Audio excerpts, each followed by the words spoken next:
একটু ভাবুন তো, আপনি জীবনে কতবার চেষ্টা করার আগেই হাল ছেড়ে দিয়েছেন? কতবার মনে হয়েছে আমার দ্বারা হবে না, আমি পারি না। কিন্তু যদি আমি বলি সমস্যাটা আপনার ক্ষমতায় না, সমস্যাটা আপনার মাইন্ডসেটে। আজকের এই ভিডিওতে আমরা কথা বলবো একটা এমন শক্তি নিয়ে যেটা আপনার পুরো জীবন বদলে দিতে পারে। আপনি দেখছেন মাইন্ড গেম, আর আজকের বিষয় the power of mindset. What is mindset? Mindset মানে কি? মাইন্ডসেট মানে হলো আপনি নিজের সম্পর্কে কি বিশ্বাস করেন। আপনি কি মনে করেন আমি যেমন তেমনই থাকব, নাকি আপনি বিশ্বাস করেন আমি শিখতে পারি, বদলাতে পারি? এই দুই বিশ্বাসই আপনার জীবন কোনো পথে যাবে সেটা ঠিক করে দেয়। বইটিতে বলা হয়েছে প্রথম মাইন্ডসেট হলো ফিক্সড মাইন্ডসেট।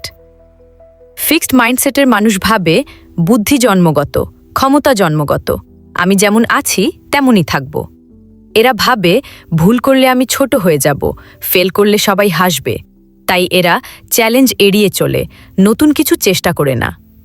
সবচেয়ে খারাপ কথা জানেন, ফিক্সড মাইন্ডসেট মানুষ নিজেকে সুযোগই দেয় না। দ্বিতীয় মাইন্ডসেট হলো গ্রোথ মাইন্ডসেট। এই মাইন্ডসেট বলে আমি এখনো পারছি না, কিন্তু আমি শিখতে পারি। ভুল মানে ব্যর্থতা নয়, ভুল মানে শেখা। গ্রোথ মাইন্ডসেটের মানুষ ব্যর্থতাকে ভয় পায় না, ব্যর্থতাকে শিক্ষক বানায়। এই মানুষরাই ধীরে ধীরে নীরবে বড় সাফল্য তৈরি করে। আপনি যদি বলেন আমি পারবো না, আপনার মস্তিষ্ক চেষ্টা বন্ধ করে দেয়। আর আপনি যদি বলেন আমি শিখছি, আপনার মস্তিষ্ক নতুন রাস্তা খোঁজে। একই মানুষ, একই পরিস্থিতি, শুধু চিন্তা বদলালেই ফল বদলে যায়। দ্য পাওয়ার অফ মাইন্ডসেট বইটার সবচেয়ে বড় শিক্ষা একটাই, সাফল্য আগে মাথায় জন্মায়, তারপর জীবনে আসে। আপনি যদি নিজের ওপর বিশ্বাস করেন আপনি বদলাতে পারবেন, আর আপনি যদি বিশ্বাস না করেন তাহলে কেউই আপনাকে বদলাতে পারবে না।